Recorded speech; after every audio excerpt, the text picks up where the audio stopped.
2 নম্বরে হাফেজ মোহাম্মদ হাসান, পিতা হাদিস মিয়া, গ্রাম সাংকিউরা, নেত্রকোনা সদর।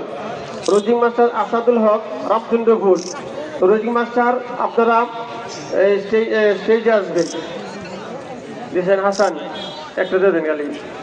3 নম্বরে হাফেজ মোহাম্মদ জুনায়েদ, পিতা মোহাম্মদ আফতু মিয়া, গ্রাম বাট্টা চান্নুগাঁও, থানা কেন্দুয়া।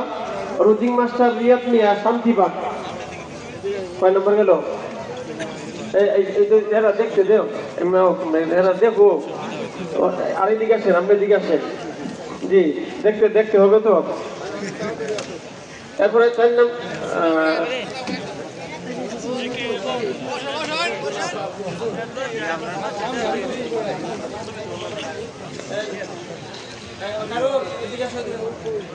জি, 5 নম্বরে হাফেজ মোহাম্মদ